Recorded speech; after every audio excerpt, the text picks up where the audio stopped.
Airbus has warned that its A350 program is challenging and there's no room left in the schedule for further problems. The Airbus owners, of course, are EADS, and the parent company took a charge of more than $680 million.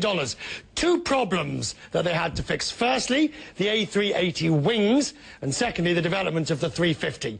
It was the black mark on an otherwise strong earnings report. Profits up 19%, revenues gained 15%. I asked EADS Chief Exec Tom Enders if the lack of wiggle room on the 350 was now posing a risk to those numbers. You know, it's our policy that we are very transparent with the risks in the company, and this is why we were very blunt about the 350 program.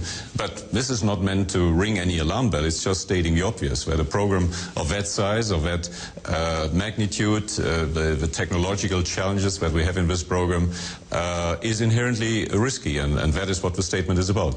Fabrice Bergier told me that he was virtually personally overseeing the 350 project, at least from to make sure it stays on track and doesn't become another fiasco, a flight fiasco.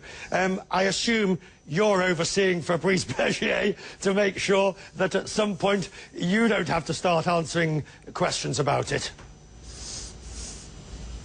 Yeah, Fabrice has been overseeing that program, has been very close to that program since its very start in 2007, and I have to commend him on what he has achieved in terms of risk mitigation on that program, and I have every confidence in him knowing how to steer the program. We're on a good path here.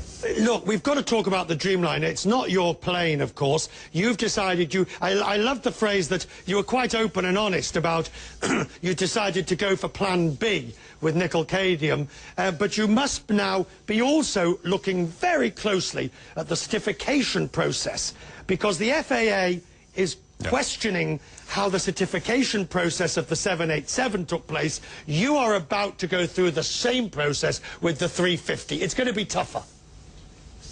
Yeah.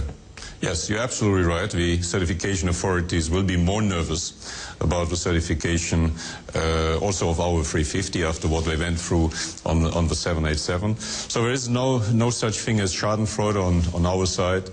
We watch very closely what's happening at Boeing, and we are lucky enough that on that program we are a good 2 years behind Boeing, so that we had the chance to activate our Plan B, which is simply to protect the entry into service. We spoke about risks just a minute ago. There are plenty of risks if you introduce a new aircraft, but those risks that you can master, that you can mitigate, I think you should, and this is exactly what we've done with our battery decision.